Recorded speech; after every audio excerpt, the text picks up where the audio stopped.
Piper, that's a good pose right there. Another good pose. That belly's getting big. Oh, Pipey. Oh, you're dragging Pipey. You're a low rider. It's like a low rider.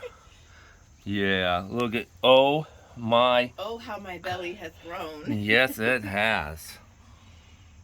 So if I remember these numbers correctly, Piper Don't worry, is... I'll correct you. Okay, you'll correct. I didn't know you wanted to be in, and then you did the You're little... so dirty. I know, I'm working, and I got chicken poop on me. Ew, It's gross. Right, I'll be standing over super here. nasty. All right, then you talk. You tell us what's going on, Piper, because I'll get it all wrong. And you can use notes. I have notes. You refer to I've got, notes. Like, the yes. notes over here. So Piper's 48 days pregnant today.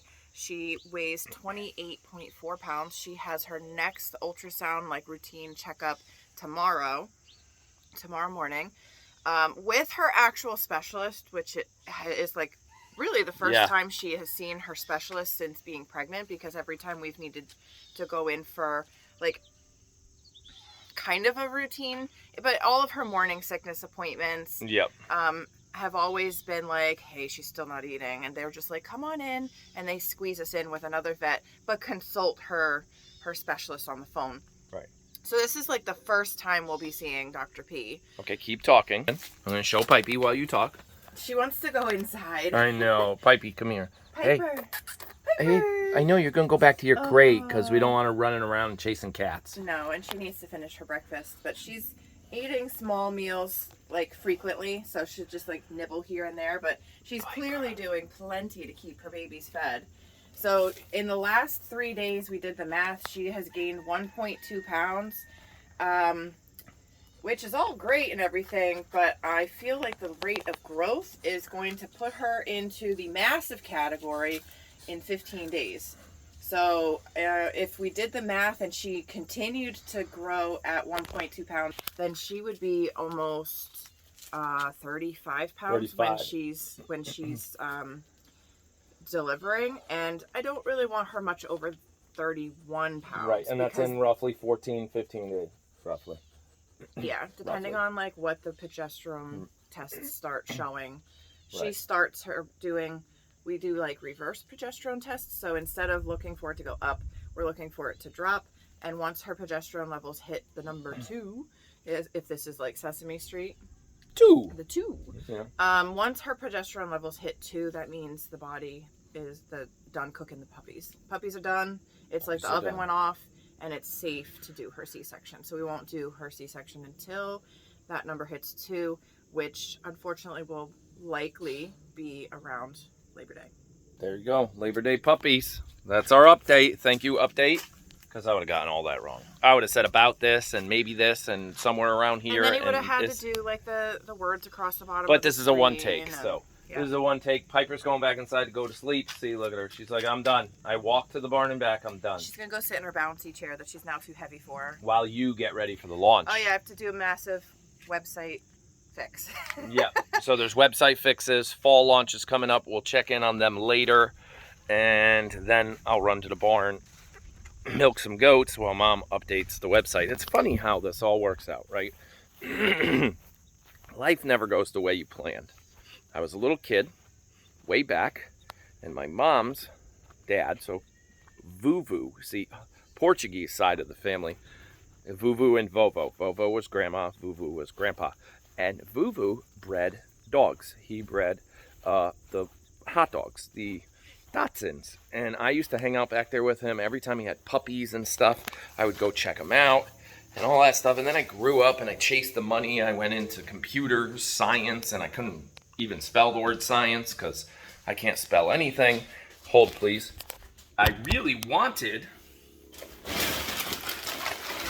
Uh-oh. Mouse evidence. Oh, no. Hang on. We'll get back to the... Look at that. That's not good. Not good at all. Up later. But I want... So, this is a one take, guys. Remember, push record and go. Tell a story. So... I always liked the animals. I liked the dogs. He even had a peacock. And I liked my uncle up in New York. My dad's brother had a girlfriend back then. And she had goats and horses. And then he had horses. And I always spent all my time outside. I liked the animals. But there's no money in that. So as I grew up, teenager, this, that, I was into electronics. I liked that stuff. It was fun. It was entertaining. But I did not see a path while I was a child in my teenage years where I can make enough money where somebody else can read for me, because that was my goal as a child, because I got picked on so much and harassed so much, not only for the big nose, but for the fact I couldn't read, couldn't write that well. I was really bad at it. I was like, well, then you know what? My only way to do this is to get so good at something that I could have other people on my side that could read and write for me. So my mom actually, took me out of Spanish class. Hang on, goats, I'm working. I had to go get more food for you, and I'm telling a story. I'll be right back. So we realized as a young lad, I use that again, young lad, young kid, that English was hard enough. Why give him another language? He doesn't need to speak Spanish. There's no need. I'm not starting an argument here, but there's no need for it. It can be, for me, there was no need for it. It can be beneficial, but not needed. So it took me out of Spanish and added more art classes. In middle school, I spent a lot of time on stage, and I talked a lot because we realized young that I could talk. And I was always like, oh my gosh, just like Tyler. He could talk, long stories, and sometimes the stories are good. Sometimes they're not, and they circle around and they have too much. But, so I spent a lot of time on stage, and not like the lead roles, but I did some stuff. And I liked it, because if you taught me the lines and you read them to me, I could remember them and I could do it. So fast forward, here we are with Piper, breeding, grandpa bred, we're breeding, all that kind of stuff. And now it's funny that I have a degree in internet business. I went to school to learn how to build web pages in college, and Liz does all the web pages. That is because when I was there, we actually typed the code, HTML code. For those nerds that watch this, put it in the comments below. I'm talking C++, HTML, some Cold Fusion. I can keep going out of all the languages we learned. But fast forward almost 20 years, none of that works anymore. It's all new. It's all the websites are built totally differently than they used to be. They're more art than science. And there's a lot of science involved. That's what we pay somebody to do in the back end. There's still coding, there's still that stuff. But Liz handles all the front end. Everything you guys see, the functionality, the way the...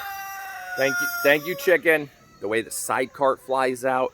We come up with ideas and concepts like this September launch. I don't know if it'll be ready, but we're hoping for you to be able to go on the website and pick what Simple Suds soaps you want in that little box that holds 6. You can say, I want 2 lavender, 2 charcoal, and 2 oatmeal. That equals 6 of them. We'll put it in that box and give you that 6-pack discount. Very high level of coding math on the back end. And then Liz and I will make sure it looks good and functions correctly and user-friendly and not complicated. Because right now you can't do that.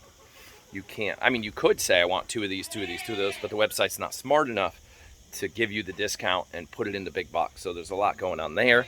September, I don't know, maybe November, but it's just funny how the world changes. I'm out here with the animals a lot. Liz is covering the website. She has to, because she types English. I don't. So she is the artistic one on the photos, and I got an art, real high level.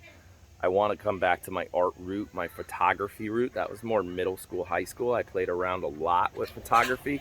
I always wanted to get paid to take photos. That was another thing, but again, saw no avenue to actually making money and supporting a family there, because there's that whole stigma, starving artist, which should be stupid. Artists should make money. But we have a new project coming soon that might bring photography back to the soul. Do some real photography.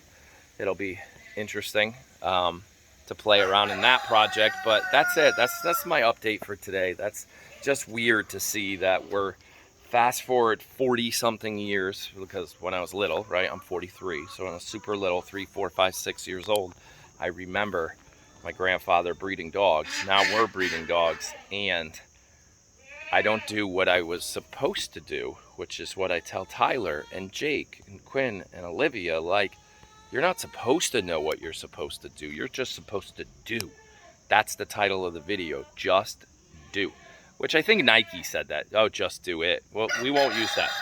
Just do. Do whatever you want.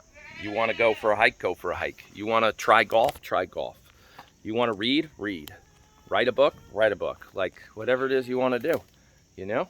That's it. Don't let anybody hold you back. It's your call. Just do it. Just do it. They don't pay me. Nike? No, they don't. Talk to you guys later. Have a great day. I'm going to go feed some goats. Hit the subscribe button. And we will see you again tomorrow.